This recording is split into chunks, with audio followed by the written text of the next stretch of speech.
Hello friends, welcome back to my channel Radha Madhav collection. Kanha ji के सभी भक्तों को मेरी तरफ से राधे राधे। तो देखिए फ्रेंड्स, आज हम कान्हा जी के लिए ये बहुत ही खूबसूरत सी new design summer special dress बनाएंगे। तो सबसे पहले मैं कान्हा जी को ये ड्रेस पहना कर दिखाती हूँ। यहाँ मैंने कान्हा जी को ले लिया है। ऐसे हमें चोली पहनानी है, पीछे से एक्स्ट्रा चोली हम सेट कर लेंगे और फिर धोती ले जाकर हमें पीछे की तरफ बांध देना है। तो देखिए फ्रेंड्स, मैंने कान्हा जी को ये सुंदर सी ड्रेस बनाई और आप देख सकते हैं हमारे कान्हा जी इस ड्रेस को पहनकर कितने अच्छे लग रहे हैं। पीछे की तरफ से ड्रेस का लुक कुछ ऐसे आ जाएगा। इस ड्रेस को बनाना बहुत आसान है। मैंने एकदम सिंपल तरीके से ये ड्रेस बनाना और कान्हा जी को पहनाना भी बताया है। तो प्लीज़ वीडियो को लास्ट तक देखिएगा, जिससे कि आप भी आसानी से ये ड्रेस बनाकर कान्हा जी को पहना सकेंगे। अगर आप ड्रेस से रिलेटेड या फिर वीडियो से रिलेटेड कोई नॉलेज चाहते हैं या फिर कोई क्वेश्चन पूछना चाहते हैं तो मुझे मेरे इंस्टाग्राम पर पूछ सकते हैं। मेरा इंस्टाग्राम हैंडल है आदि कल्चरल वर्ल्ड 268। साथ ही साथ मुझे फॉलो भी करें। तो चलिए फ्रेंड्स, अब हम ये बहुत ही खूबसूरत सी कान्हा जी की new design summer special dress बनाना शुरू करते हैं। इसके पहले अगर आपने अब तक मेरे चैनल को सब्सक्राइब नहीं किया है तो प्लीज़ मेरे चैनल को सब्सक्राइब करिए, साथ ही साथ बेल आइकन भी प्रेस करिए, जिससे मेरे आने वाली वीडियोज़ की नोटिफिकेशन आपको सबसे पहले मिले। ड्रेस बनाने के लिए मैंने देखिए यहाँ पे कॉटन के फैब्रिक में से एक पीस कट कर लिया है। मैंने कॉटन का कपड़ा यूज़ किया क्योंकि हम कान्हा जी की समर ड्रेस बना रहे हैं और गर्मियों में कॉटन के कपड़े से बनी हुई ड्रेसेस कान्हा जी के लिए बहुत ज़्यादा आरामदायक रहती है। अब मैं आपको इसका मेजरमेंट बता देती हूँ। तो देखिए, कपड़े की यहाँ से यहाँ तक की जो टोटल लंबाई है वो 4.5 यानी 4.5 इंच है और इधर की तरफ से जब हम देखेंगे तो चौड़ाई भी मैंने 4.5 इंच यानी कि 4.5 इंच ही रखी है। हमें चौकोर पीस कट करना है, हर तरफ से इसका मेजरमेंट एकदम बराबर होना चाहिए। अब ये जो मेजरमेंट है वो मैंने 4 नंबर के कान्हा जी के लिए रखा है। तो 0 से लेकर के 10 नंबर तक के कान्हा जी के लिए मैं आपको कपड़े की लंबाई और चौड़ाई का मेजरमेंट बता देती हूँ। यहाँ मैंने देखिए सारा मेजरमेंट लिखा हुआ है। 0 नंबर के कान्हा जी के लिए 2.5 इंच की लंबाई चौड़ाई होगी, 1 नंबर के लिए 3, 2 नंबर के लिए 3.5, 3 नंबर के लिए 4, 4 नंबर के लिए 4.5, 5 नंबर के कान्हा जी के लिए 5 इंच की लंबाई चौड़ाई होगी, 6 नंबर कान्हा जी के लिए 5.5, 7 नंबर कान्हा जी के लिए 6 इंच, 8 नंबर कान्हा जी के लिए 6.5 इंच, 9 नंबर कान्हा जी के लिए 7 इंच और 10 नंबर के कान्हा जी के लिए 7.5 यानी कि 7.5 इंच की लंबाई और चौड़ाई आपको कपड़े की रखनी है। अब हमें कपड़े को पलटकर पीछे की तरफ से रखना है और हम इसको इस तरीके से रखेंगे। अब हमें यहाँ से यहाँ तक डबल फोल्ड करते हुए सिलाई लगानी है।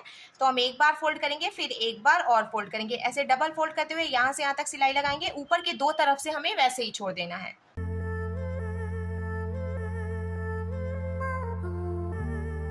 नीचे के दोनों तरफ से डबल फोल्ड करते हुए मैंने सिलाई लगा ली है और अब हमें इसमें प्लेट्स डालनी है।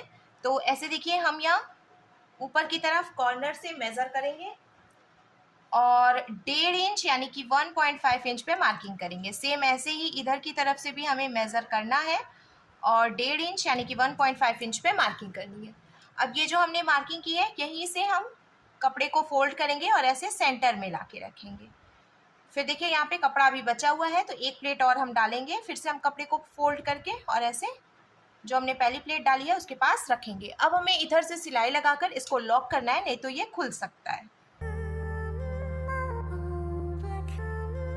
सिलाई लगाने के बाद अब देखिए, हमने यहाँ से जो मार्किंग की है यहाँ से भी हम ऐसे फोल्ड करेंगे और इसको सेंटर में लाके रखेंगे। फिर यहाँ पे जगह बची हुई है, यहाँ से एक प्लेट और डालेंगे फोल्ड करते हुए, ऐसे पहली वाली प्लेट के पास रख लेंगे। इसको अब हमें सिलाई लगाकर जॉइंट कर लेना है। सिलाई लगाकर लॉक करने के बाद अब यहाँ ऊपर की तरफ से जो एक्स्ट्रा कपड़ा है इसको हम कट करके निकाल देंगे। कट करने के बाद अब देखिए इसका लुक कुछ ऐसे आ जाएगा। सेम ऐसे ही हमें एक पीस और बनाकर तैयार करना है। तो मैंने पहले से ही एक पीस और बनाकर तैयार करके रखा था। अब इन दोनों ही पीसेस को हमें सेंटर से एक के ऊपर एक करके रखना है और यहाँ से लगभग 1.5 इंच नीचे तक सिलाई लगाकर हम इसको ज्वाइंट करेंगे। सिलाई लगाकर मैंने दोनों ही पीसेस को आपस में ज्वाइंट कर लिया है। अब मैं आपको कमर की चौड़ाई भी बता देती हूँ। तो कमर की देखिए, यहाँ से यहाँ तक की जो टोटल चौड़ाई है वो मैंने 5 इंच यानी कि 5 इंच रखी है। अब 0 से लेके 10 नंबर तक के कान्हा जी के लिए कमर का मेजरमेंट देख लेते हैं। तो 0 नंबर कान्हा जी के लिए 3 इंच की कमर, 1 के लिए 3.5, 2 के लिए 4, 3 के लिए 4.5, 4 के लिए 5 के लिए 5.5, 6 नंबर कान्हा जी के लिए 6 इंच की कमर होगी, 7 नंबर कान्हा जी के लिए 6.5, 8 नंबर कान्हा जी के लिए 7, 9 नंबर कान्हा जी के लिए 7.5 और 10 नंबर कान्हा जी के लिए 8 इंच की आपको कमर की चौड़ाई रखनी है। एक बात और मैं आपको बताना चाहती हूँ, किसी किसी कान्हा जी की कमर थोड़ी चौड़ी होती है तो किसी किसी कान्हा जी की कमर थोड़ी सी पतली होती है। तो आप चाहें तो अपने कान्हा जी के कमर का मेजरमेंट ले सकते हैं।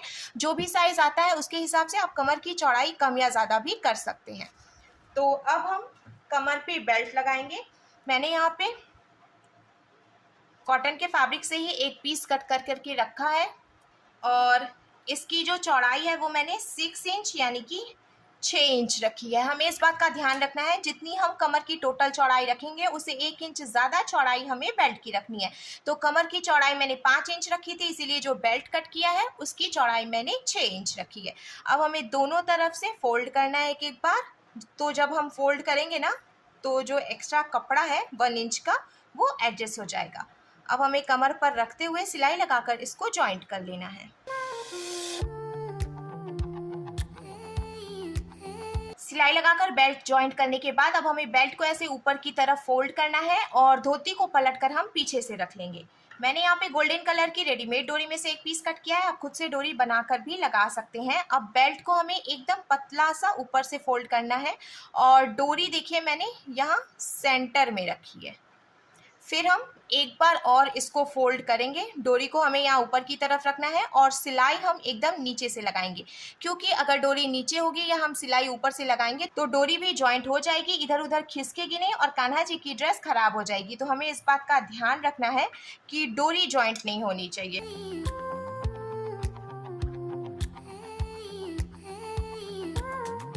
सिलाई लगाकर मैंने बेल्ट को भी लॉक कर लिया है और देखिए मैंने एकदम नीचे से सिलाई लगाई है तो डोरी जॉइंट नहीं हुई है। इसको हम इजीली इधर उधर खिसका सकते हैं। अब कान्हा जी की धोती बनकर बिल्कुल तैयार है। हम चोली बनाएंगे। तो चोली बनाने के लिए भी मैंने कॉटन के फैब्रिक से एक पीस कट कर लिया है और इसका भी मैं आपको मेजरमेंट बता देती हूँ। तो इसकी जो टोटल लंबाई है वो मैंने देखिए 9 इंच यानी कि 9 इंच रखी है और इसकी जो चौड़ाई है वो मैंने 2 इंच यानी 2 इंच रखी है। अब चोली का भी मेजरमेंट देख लेते हैं। तो 0 नंबर कान्हा जी के लिए 5 इंच की लंबाई होगी, 1 नंबर कान्हा जी के लिए 6 इंच, 2 नंबर कान्हा जी के लिए 7 इंच, 3 नंबर कान्हा जी के लिए 8 इंच, 4 नंबर कान्हा जी के लिए 9 इंच, 5 नंबर कान्हा जी के लिए 10 इंच, 6 नंबर कान्हा जी के लिए 11 इंच की लंबाई होगी, 7 नंबर कान्हा जी के लिए 12 इंच की लंबाई होगी, 8 नंबर कान्हा जी के लिए 13 इंच की लंबाई होगी, 9 नंबर कान्हा जी के लिए चोली की लंबाई 14 इंच और 10 नंबर के कान्हा जी के लिए आपको 15 इंच की कपड़े की लंबाई रखनी है चोली की। अब हम चौड़ाई देख लेते हैं। तो 0, 1 और 2 नंबर कान्हा जी के लिए 1.5 यानी कि 1.5 इंच की चौड़ाई होगी, 3, 4 और 5 नंबर कान्हा जी के लिए 2 इंच की चौड़ाई होगी, 6, 7 और 8 नंबर कान्हा जी के लिए 2.5 इंच की चौड़ाई होगी और 9 और 10 यानी कि 9 और 10 नंबर कान्हा जी के लिए 3 इंच की आपको कपड़े की चौड़ाई रखनी है। तो मैं आपको पास से दिखा देती हूँ, जिसे आप चाहें तो स्क्रीनशॉट भी ले सकते हैं और किसी भी नंबर के कान्हा जी के लिए ड्रेस बनाकर उन्हें आसानी से पहना सकते हैं। अब हम चोली बनाना कंटिन्यू करते हैं। तो हमें ऐसे पलट कर पीछे की तरफ से रखना है और ऊपर से पहले हम एकदम पतला सा फोल्ड करेंगे। फोल्ड करने के बाद अब देखिए ऐसे ही पतला सा हम इधर से भी फोल्ड करेंगे और इधर की तरफ से भी फोल्ड करेंगे।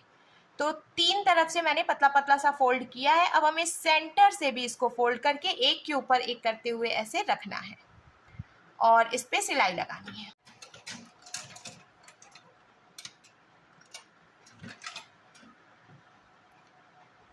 अब हमें देखिए फिर से दोनों तरफ से कपड़े को पतला पतला सा फोल्ड करना है और एक के ऊपर एक करके रखते हुए सिलाई लगाकर पट्टी तैयार कर लेनी है।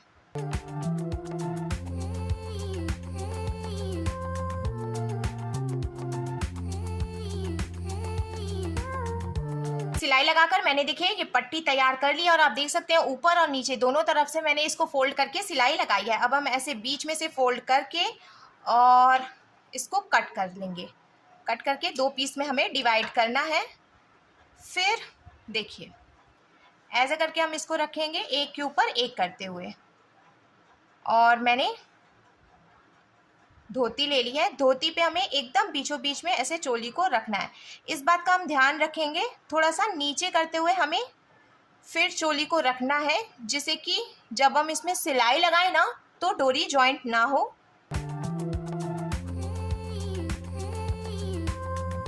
तो देखिए फ्रेंड्स, मैंने सिलाई लगाकर चोली को यहाँ धोती में जॉइंट कर लिया है और नीचे से सिलाई लगाई है, तो डोरी जॉइंट नहीं हुई है, इसको अभी भी हम इजीली खिसका सकते हैं। तो हमारे कान्हा जी के लिए बहुत ही सुंदर सी समर स्पेशल ड्रेस बनकर बिल्कुल तैयार है। Thank you friends, thanks for watching.